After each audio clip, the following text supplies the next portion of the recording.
샬롬 최재혁 목사입니다. 오늘 말씀은 시편 18편 말씀을 통해서 우리 다윗의 감사라는 제목으로 말씀 묵상하도록 하겠습니다. 18편 전체를 다 읽진 않고 18편 48절에서부터 50절까지만 제가 읽겠습니다.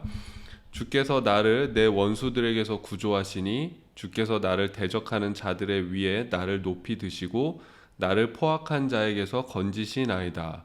여호와여, 이러므로 내가 이방 나라들 중에서 주께 감사하며 주의 이름을 찬송하리이다.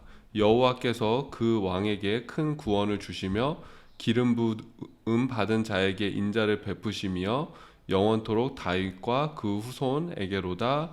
아멘. 오늘 말씀 제목은 다윗의 감사입니다. 다윗은 참 평생 동안 많은 어려움을 또 겪은 사람이고 고난과 또 삶의 여러 가지 위기를 겪었던 사람입니다. 그런데 다윗은 그 모든 순간에 하나님을 의지하고 하나님께 또 도움을 구했습니다. 그렇기 때문에 그 위기와 어려움들을 이겨낼 수 있었던 사람입니다. 여러분 혹시 하나님을 어떻게 고백하십니까? 하나님은 나의 피난처이시다. 하나님은 나의 구원이시다. 하나님은 나의 방패, 요새, 그런 많은 표현들을 들어보셨을 텐데 사실 그런 표현의 원조가 바로 다윗입니다. 그 오늘 시편 말씀을 보면은 여호와는 나의 반석이시요, 여호와는 나의 요새시요, 나를 건지시는 이시요, 또 나의 방패시요, 구원의 뿌리시요, 나의 망대시요, 나의 피난처시요, 나의 구원자시라. 이렇게 다윗은 하나님이 반석이시다, 나의 요새시다, 방패, 구원자시다, 또 망대시다, 나의 피난처시다라고 다양하게 그 하나님을 향해서 고백하고 있습니다. 그래서 다윗의 감사 첫 번째 의미는 바로 하나님 앞에 믿음으로 드리는 그런 감사죠. 내 삶의 위기의 순간 또 어려움의 순간 속에서 나를 구원하시는 분, 또 그 원수들의 위험 속에서 방패처럼 나를 지키시는 분, 또 내 삶이 아주 공고할 때 내가 피난처가 될 수 있고 나의 위로자가 되시는 분이다라고 다윗은 하나님을 향해서 믿음의 고백을 드리고 있는 것입니다. 여러분은 하나님을 어떻게 고백하고 계십니까? 저는 좀 요새 표현으로 이것도 요새 표현은 아니지만은 나의 유일하고 든든한 백이 되시는 분, 아무런 백이 없지만은 나의 유일한 백이 되시는 분이 바로 하나님이시다라고 그렇게 저는 고백을 합니다.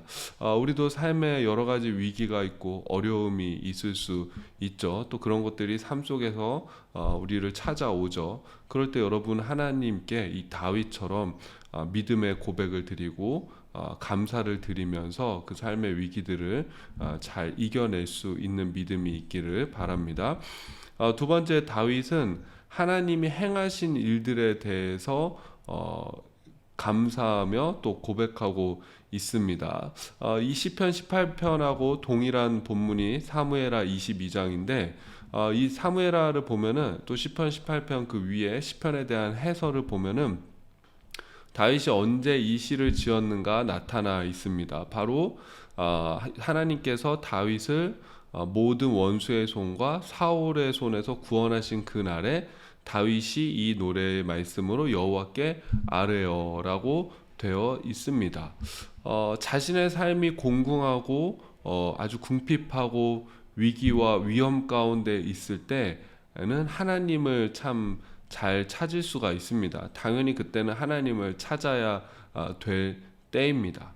그런데 자신이 평안해졌을 때 하나님을 찾는 사람은 많지 않습니다. 자기가 원하는 것을 얻었을 때 하나님을 다시 찾는 사람은 자기가 어려움에 처했을 때 하나님을 찾는 사람보다 적은 것 같습니다. 근데 이 다윗의 참 위대한 점은 자신의 삶이 평안해졌을 때도 그 하나님을 잊지 않고 내가 이렇게 평안해진 것, 원수의 손에서 내가 건짐 받은 것, 내가 그 사울의 참 나를 죽이려고 했던 그 사울의 끈질긴 추격 속에서도 불구하고 내가 구원을 얻고 이렇게 왕이 된 것이 바로 하나님의 은혜이고 하나님의 도움이었습니다라고 그렇게 고백하고 하나님 앞에 감사하고 있는 것입니다. 참 이게 놀라운 것 같아요. 그래서 여러분, 우리도 하나님 앞에 감사할 때 내가 갖지 못한 것으로 인해서 불평하고 원망하는 것이 아니라 하나님이 이미 나에게 많은 것을 주시지 않았습니까? 하나님이 나에게 이미 허락하신 것들이 있지 않습니까? 그것을 놓고 하나님 앞에 감사하는 그런 삶을 살았으면 좋겠습니다. 그래서 여러분, 오늘도 내 삶 속에서 하나님이 이미 나에게 주시고 허락하신 것들이 무엇인가? 그것을 또 하나님 앞에 감사함으로 고백하며 나아갈 때 은혜 위에 은혜로라 라는 말씀처럼 하나님이 우리에게 더 큰 은혜를 주실 줄로 믿습니다. 이 마지막으로 다윗은 하나님의 성품을 고백하며 감사합니다. 이 시편을 보면은 이런 구절이 있습니다.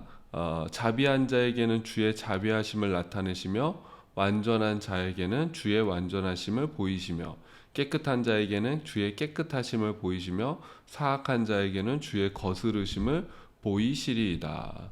하나님의 성품을 고백하고 있는 거예요. 이 무슨 의미냐면 하나님의 신실하심을 고백하며 감사하고 있는 것입니다. 그러니까 어떤 순간에서도 그 하나님이 정직하신 분, 신실하신 분, 또 하나님을 찾고 의지하는 자, 깨끗한 마음으로 사는 자에게 은혜를 주시고 또 평강을 주시는 분입니다 라면서 그 하나님을 신뢰하고 있는 것이죠.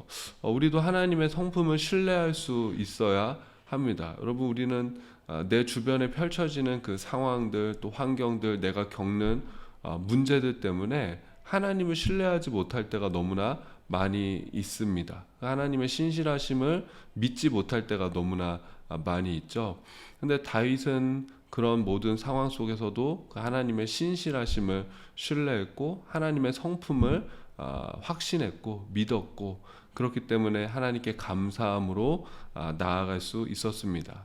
다윗은 뭐 이럴 때만 감사하는 게 아니라, 잘 됐을 때만 감사하는 것이 아니라 자신의 삶이 어려움 가운데 있을 때에도 하나님 앞에 감사하는 그 꾸준한 감사의 모습을 보이고 있습니다. 여러분, 우리가 하나님의 성품을 신뢰할 때, 하나님의 성품을 우리가 믿을 때, 그때 하나님 앞에 진정한 감사를 드릴 수 있고 그 하나님의 은혜를 고백할 수가 있습니다. 우리도 다윗처럼 믿음으로 하나님께 감사할 수 있기를 원합니다. 또 하나님이 이미 우리에게 주신 것들, 행하신 일들에 대해서 여러분 잊지 않고 그 하나님의 은혜에 감사할 수 있는 하루가 되기를 바랍니다. 또 하나님의 그 신실하신 성품을 묵상하면서 하나님 앞에 감사를 드리는 우리 모든 복된 성도 되시기를 주님의 이름으로 축복합니다. 제가 기도하겠습니다. 하나님, 오늘도 우리의 힘과 능력과 피난처가 되어주심에 감사드립니다. 거칠고 힘든 세상 속에서 우리의 유일한 도움이 되어주심에 감사드립니다. 우리 삶에 행하신 하나님의 놀라운 일들로 인해서 감사드립니다.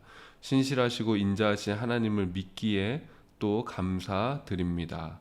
예수님의 이름으로 기도합니다. 아멘.